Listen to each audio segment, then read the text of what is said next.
सुर में गाना सीखिए पाधानीसा ऐप के साथ। AI powered personal music teacher from Saregama. नमस्कार दोस्तों, मैं शैलेंद्र भारती आपका स्वागत करता हूं विष्णु पुराण की कथा परशुराम जी पर। यह कथा जिसमें विष्णु के 6वें अवतार भगवान परशुराम जी का वर्णन है, और वो परशुराम जिनकी केवल नाम मात्र से धरती कांपने लगती थी, या ये कहिए वो परशुराम जिन्होंने पृथ्वी को क्षत्रिय विहीन कर दिया था, उनकी है। पुराणों की हर कहानी में दो पक्ष होते हैं, एक जो धर्म के साथ है और दूसरा जो धर्म के विरुद्ध है। यह कथा भी इन क्षत्रियों के बारे में है जो अपना उत्तरदायित्व भूलकर अपने बल पर घमंड करके धर्म को छोड़ चले थे।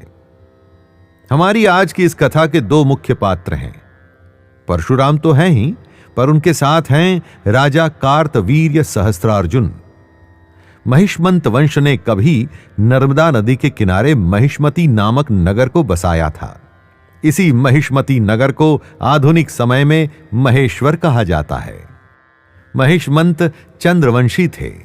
इन्हीं के वंश में राजा कनक के 4 पुत्रों में सबसे बड़े कृतवीर्य ने महिष्मती के सिंहासन को संभाला था, और हमारी कथा इसी कृतवीर्य से आरंभ होती है।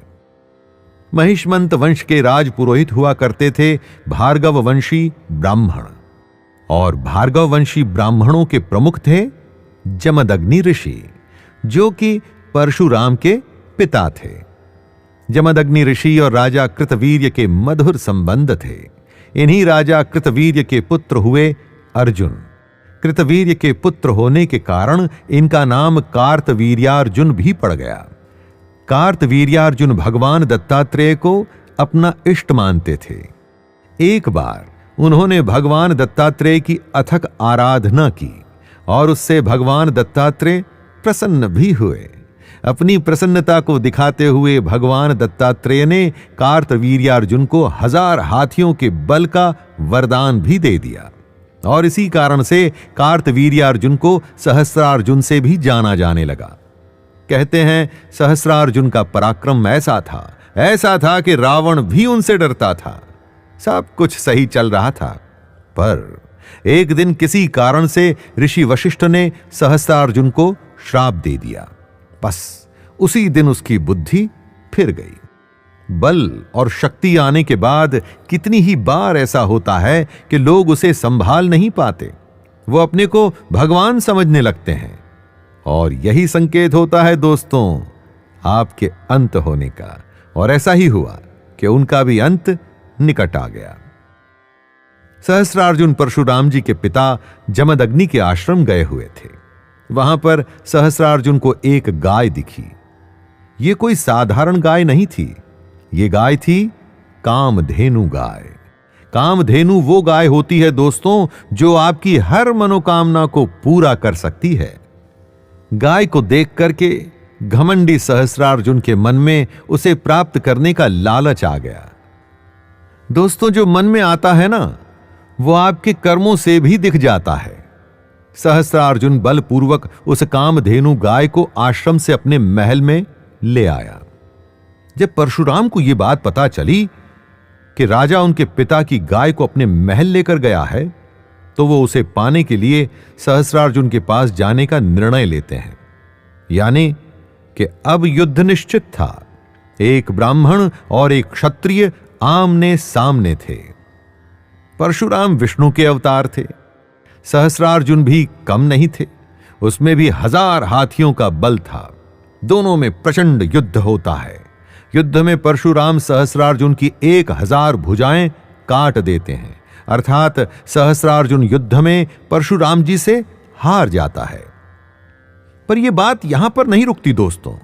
सहस्त्रार्जुन के पुत्र उसी समय आश्रम जाते हैं और परशुराम के पिता जमदग्नि ऋषि का वध कर देते हैं। ब्राह्मण का वध ऐसा अपराध था जिसकी क्षमा संभव ही नहीं थी। और यहां पर केवल पिता की मृत्यु ही नहीं हुई थी, परशुराम की मां रेणुका भी अपने पति की हत्या से दुखी होकर चिता की आग में खुद को भस्म कर देती हैं। अब परशुराम जी के क्रोध को रोक पाना संभव नहीं था, उन्होंने प्रण ले लिया कि वे महिष्मंत वंश का समूल नाश कर देंगे।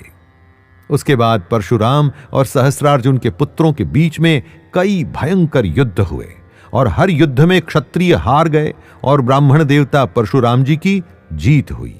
इन्हीं युद्धों के बाद ऐसा कहा गया कि परशुराम जी ने धरती को 21 बार, जी हां 21 बार क्षत्रियों से खाली कर दिया था। 21 युद्धों से प्रजा तो परेशान हो ही रही थी। सहस्रार्जुन के पुत्रों के लिए भी यह कुछ आसान नहीं था। धीरे धीरे करके सब अपना मूल निवास छोड़कर जाने लगे। भला कोई ऐसी जगह पर कितने दिनों तक रह सकता है जहां पर हमेशा ही युद्ध चलता हो? पर जब ऐसी स्थिति हो तो किसी न किसी को आगे आकर के इसे रोकना तो होगा।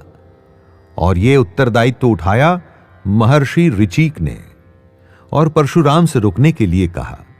परशुराम जी उनकी बात मान गए। इस तरह वर्षों तक चले भयानक युद्धों की श्रृंखला रुकी। परशुराम जी को क्षत्रियों से वैसे कोई बैर नहीं था। वो ऐसा मानते थे कि एक राजा का काम वैदिक जीवन का प्रसार और उसी के आधार पर प्रजा के जीवन को सुचारू करना होता है। जब राजा अपने इस धर्म से भटकता है तो फिर किसी न किसी को तो उसे सही मार्ग पर लाना ही होगा। ये बात और थी कि परशुराम मार्ग पर लाने के लिए भयंकर तरीके अपनाते थे। इस युद्ध का प्रतीक आपको आज भी महेश्वर नगर में स्थित सहस्त्रार्जुन की समाधि और उनके मंदिर से मिल जाएगा। दोस्तों, समय, जी हां, समय निरंतर चलता रहता है और उसमें पावरफुल लोग आते हैं और फिर जब वो करप्ट हो जाते हैं तो उनको दंड देने और धर्म की स्थापना के लिए कोई न कोई महापुरुष भी अवश्य ही जन्म लेता है और यही प्रकृति का नियम रहा है। इस सब से हमें क्या सीख मिलती है? जी हां, हमें एक ही सीख मिलती है और वो ये कि धर्म की राह से हटना आसान है, पर उसके लिए फिर जो दंड भोगना पड़ता है वो बिल्कुल भी आसान नहीं होता। दोस्तों, आशा करता हूं ये कहानी आपको पसंद आई होगी। दूसरी कहानी में फिर से मिलूंगा। मैं आपका दोस्त शैलेंद्र भारती आज्ञा लेता हूं। धन्यवाद।